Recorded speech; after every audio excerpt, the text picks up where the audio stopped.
ठाकुर श्री श्री श्री चरमनाथ गुरुस्वामी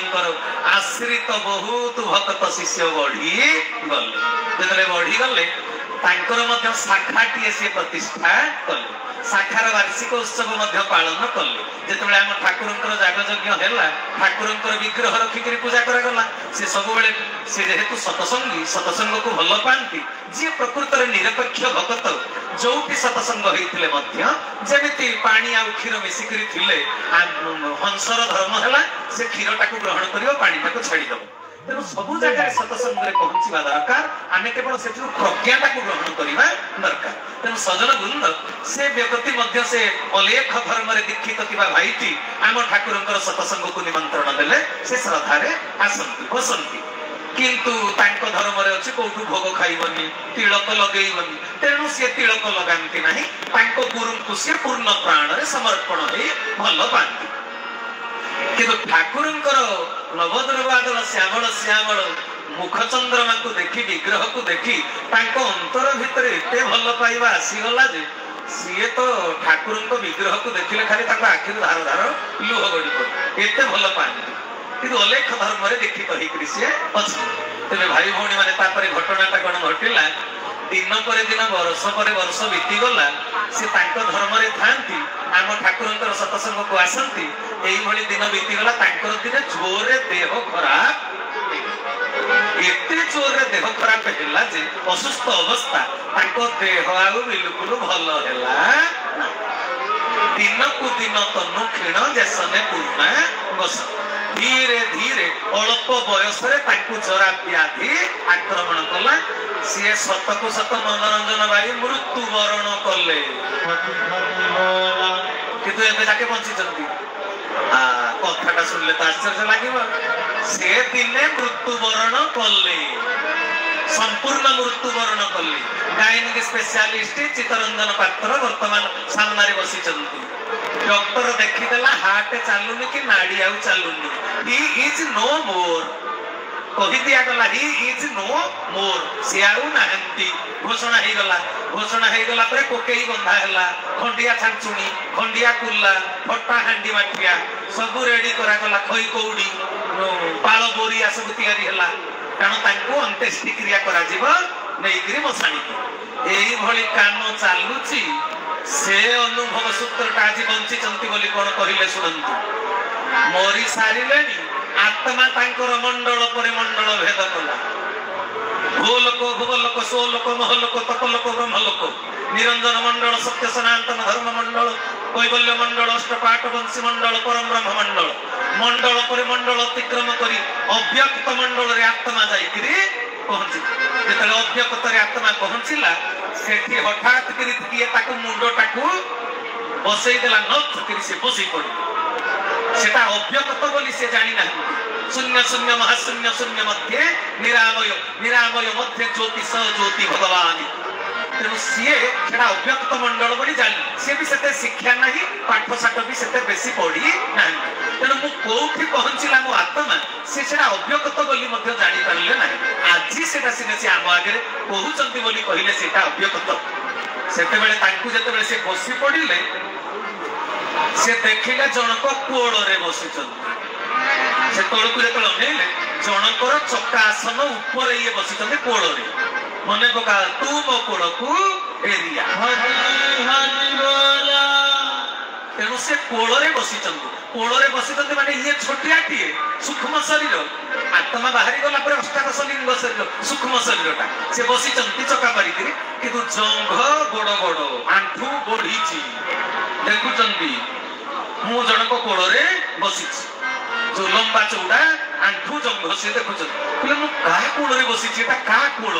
सूक्ष्म आत्मा चिंता करुची एटा का कोड़ भाविकी कहला पछाड़े तो ऊपर ता मुहटा थी जदि तार कोड़ अच्छी सी एमती पछ कर जो मुहटा को नहीं गले गाँव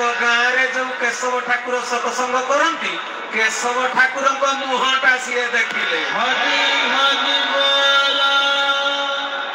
जिते बेले ऊपर केशव ठाकुर मुहटा देखिले से कहते आज्ञा आपण एठी केमिति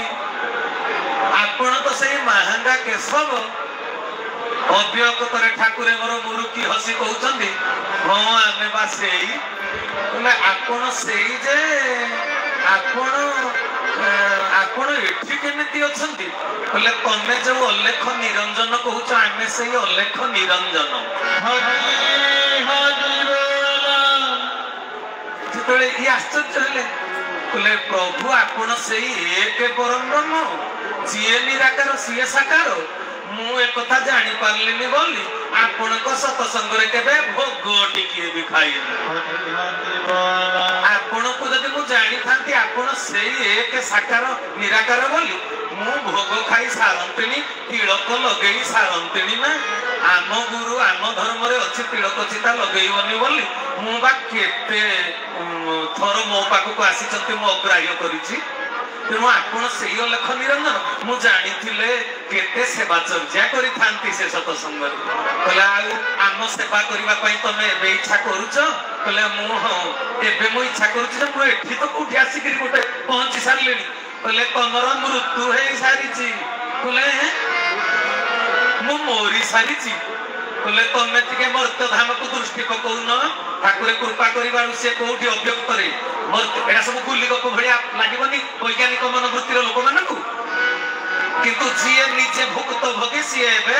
ବଞ୍ଚିଛି। ମୁଁ ମାଇକରେ କହୁନି ସେ ମନା କରିଛନ୍ତି ମତେ ବାହାରେ ପଚାରିଲେ ତାଙ୍କ ନାଁଟା କହିଦେବି ବାହାରେ ପଚାରିଲେ ଶାଖା ନାଁ ବି କହିଦେବି।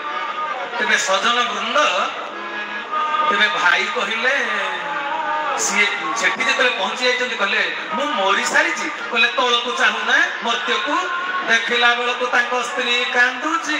ପୁଅ ଝିଅ କାନ୍ଦୁଛନ୍ତି ବନ୍ଧ ବାନ୍ଧବ ମୁଣ୍ଡ କୋଡି କାନ୍ଦୁଛନ୍ତି କୋକେଇ ବନ୍ଧା ସଲାଣି ସବୁ ରେଡି ହେଲେଣି ତାଙ୍କୁ ନେଇଯିବେ ବୋଲି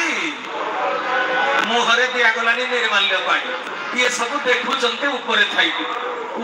ଦେଖୁଛନ୍ତି ଆଶ୍ଚର୍ଯ୍ୟଚକିତ ହେଲେ କହିଲେ ପ୍ରଭୁ ସତରେ ମୁଁ ମରି ସାରିଲିଣି କହିଲେ ତମେ ମରିବାରୁ ଏଠି ଆଇକି ଆତ୍ମା ପହଞ୍ଚିଛି ନା ଆଉ